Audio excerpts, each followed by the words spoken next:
नमस्कार दोस्तों, मेरे YouTube चैनल पे आप सबका बहुत बहुत स्वागत है। शारदीय नवरात्रि की शुरुआत साल 2023 में 15 अक्टूबर दिन रविवार से हो रही है। तो नवरात्रि पर अगर आप कलश की स्थापना करने वाले हैं तो आवश्यक सामग्री क्या क्या होनी चाहिए, केवल आप कलश की स्थापना के लिए ज़रूरी सामग्री क्या है।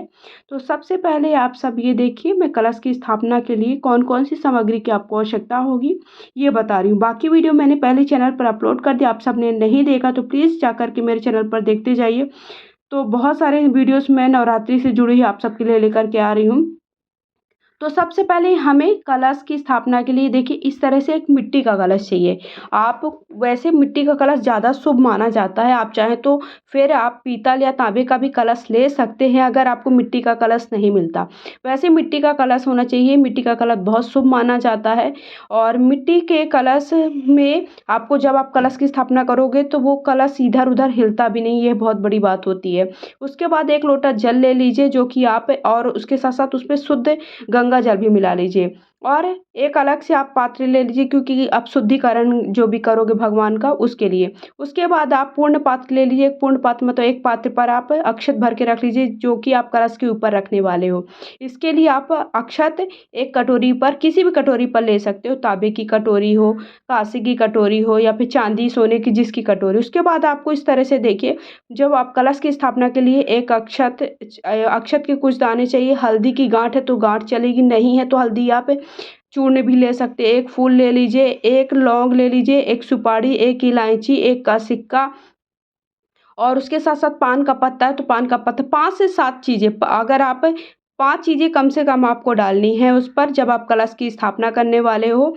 जब कलश की स्थापना करो सभी देवी देवताओं को आवाहन करो, सभी नवग्रहों का आवाहन करो, आपके कुल देवी देवता सबको आवाहन करिए कि मैं आपके लिए कलश में स्थापना करने जा रही हूँ, तो उस पर आप आइए और हमारे जीवन में जो भी है परेशानी उन्हें दूर करें। उसके बाद पंच पल्लव की आपको आवश्यकता होती है। आम के 5 से 7 पत्ते कम से कम होने चाहिए, शुद्ध होने चाहिए, साफ सुथरे होने चाहिए, कोई भी कटे फटे ना हो। जो भी कटे फटे उन्हें आप निकाल करके अलग कर लीजिए।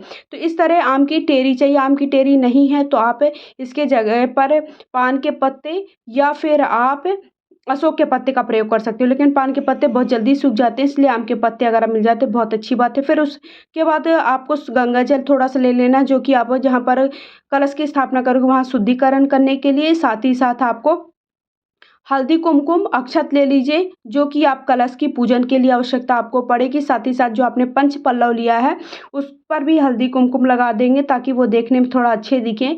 और जितना ज़्यादा आप माता की चौकी बिठा रहे हो, माता का कलश की स्थापना कर रहे हो, तो साफ सुथरा, स्वच्छता और सुंदरता रखोगे उतना अच्छा रहता है। उसके बाद हमको इस तरह जटा वाला नारियल लेना है जो कि आपका पानी वाला नारियल होना चाहिए और जटा वाला होना चाहिए, मतलब उसका आपको छिलका निकला हुआ नहीं होना चाहिए। तो इस तरह से जटा वाला नारियल ले लीजिए। उसके बाद आपको मौली चाहिए है जो कि आप कलावा भी कहते हैं। मौली या कलावा आपको कहाँ पर लपेटना है, आपको ये मौली आपको नारियल पर भी लपेटना है। उसके साथ साथ जो आपने कलश की स्थापना करना है उसके कंठ पर भी आपको ये मौली लपेटनी है।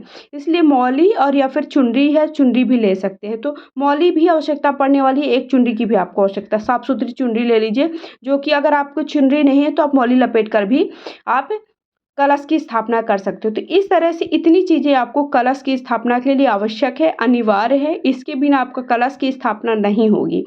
तो कलश की स्थापना के लिए बहुत ही कम सामग्री जो है वो मैंने आप सबको बता दी। अगर वीडियो थोड़ा भी पसंद आया तो वीडियो को लाइक शेयर करें। इसी तरह से आपको नवरात्रि की सारी जानकारी मिलती रहेगी। कलश की स्थापना के नियम, पूजा विधि सब कुछ मैं धीरे धीरे चैनल पर अपलोड करती जा रही हूँ। वीडियो आप सब देखते जाइए, पसंद आए लाइक शेयर करते जाइए सबके साथ। और अभी तक आपने चैनल को सब्सक्राइब नहीं किया, चैनल को सब्सक्राइब करके कमेंट बॉक्स में लिखिए जय माता रानी।